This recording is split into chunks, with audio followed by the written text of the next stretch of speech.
So here's the infamous Harbor Freight Tools, the 90 amp flux wire welder, and it's the Chicago Electric. And there's a lot of videos out there showing how to convert it from an AC to a DC unit, and I finally decided to do mine. I've had this for a while. It looks new, but I rarely used it, and the couple of times I've used it I was kind of disappointed.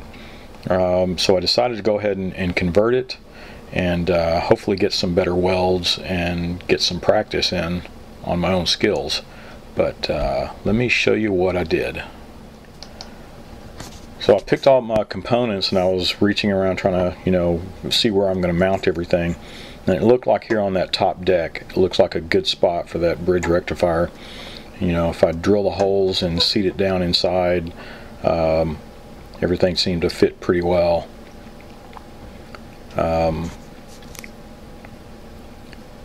And I found this huge capacitor on eBay. It looks probably overkill, but decided to give it a shot for the price. And I was going to mount it on the top also. You can see I've already drilled some holes there where I'm just going to wire tie it on, and it looks like it fits up there really well. Plenty of space after I move that fan over, moving the motor to the outside and the fan on the inside. But it looks like everything's going to fit pretty well. So I gave it a go. Alright, so there's my Harbor Freight 90 amp flux wire welder, and I showed you the components that I was going to use to put this thing together, and got everything mounted, everything's hooked up, and let me show you what I did. And I'll start with the first thing. I knew I was going to need some room, so what I did with the fan, you can see where I took the motor off and moved it to the outside, mounted it there, and then put the fan back on, and it gave a lot of space here. And it was pretty easy to do when you look at this motor. The bracket here on the front and the back, they're identical, they're symmetrical. The only difference is before I switched over, only one side had the holes here. You can see here they're tapped so that they screw in from this side and it's mounted on the inside. So I just took those brackets and swapped them, and so now I have the threaded holes on this side so that I'll go ahead and pop this fan out. Yeah. So you can see where it's mounted on this side, and I just push the fan back on. And I fed the wire through here, drilled a big enough hole to where the hole, I guess the heat tubing will go through it also, so I don't have to have a grommet or anything. It looks like there's good enough protection, and everything's butt spliced back on. And I did it this way because I plan on this just being a temporary fix. It opened up a lot of room, so at least I could get everything in here.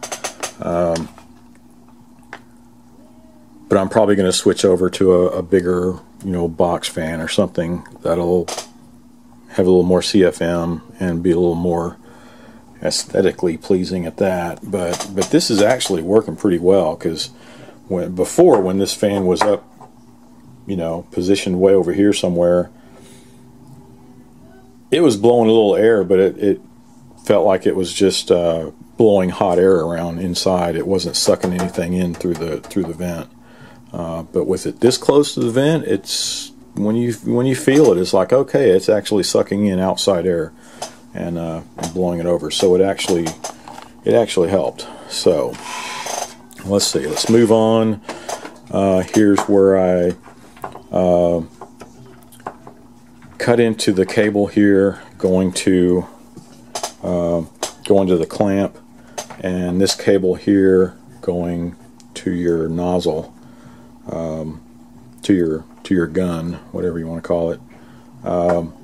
And I cut them, you know, pretty close up here towards the unit, so now, you know, none of this was messed with.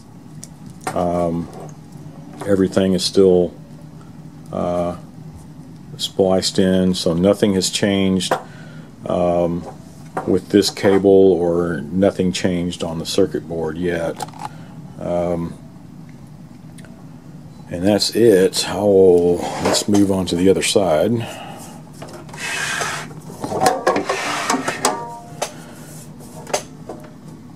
Alright. So now I have positive and negative. You can see where I mounted the bridge here.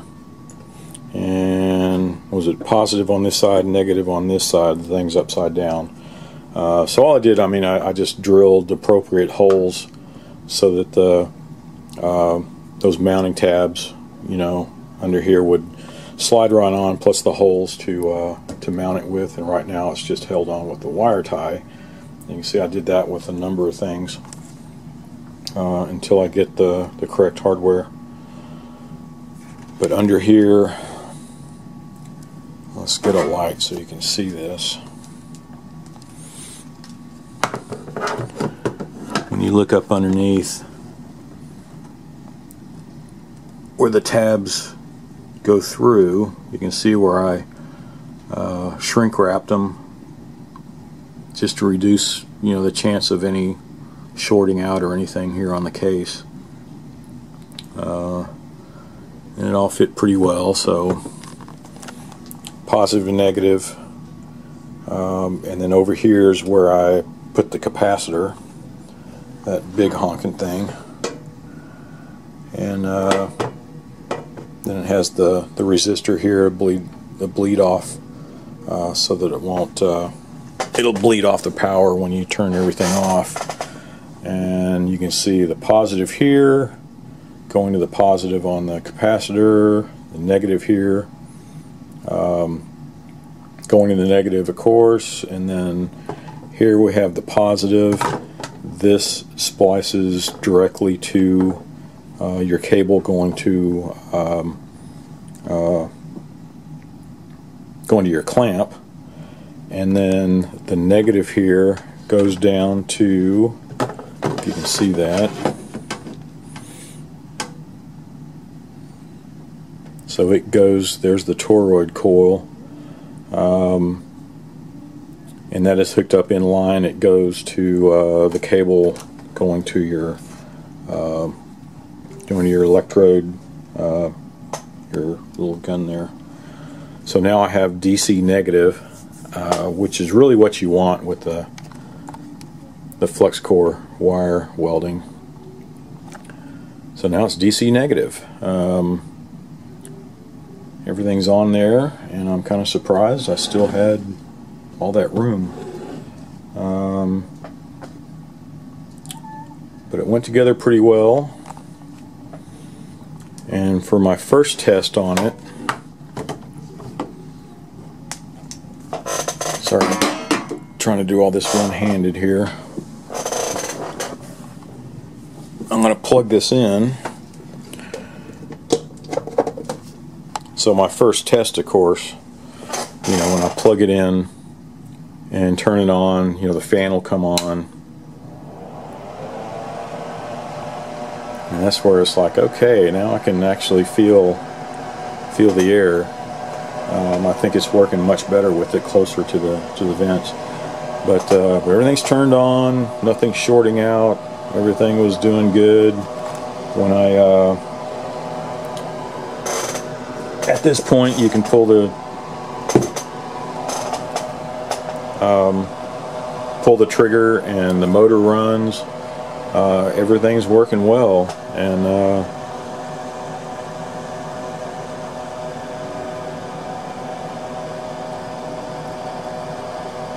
when I welded with it, there was much less splatter. I mean, it made a huge difference. And I did forget, you know, I hooked everything up here. I did Forget to show you one upgrade on this, on the clamp. I got rid of that crappy little one that's on there. This is a huge, just a meaty clamp on there. So that should make a pretty big difference. That's going to be a great connection whenever we start welding. And just out of curiosity, I'm probably going to, next time I weld, is go in there and get my multimeter and see how long it takes to bleed off that capacitor. But the welding is doing great. So I'm not an expert or anything, but now I think this is a good unit to actually learn on. So I'll probably learn a few things from here. I'm an engineer, design engineer, mechanical design, and I'm used to calling out different weld specs, but my hands-on actual welding has lacked, but not anymore. So this is a great unit to work on and do my little projects that I do. I don't do anything heavy duty, but I can think of quite a few things I'm going to do probably right away. But that's it in a nutshell.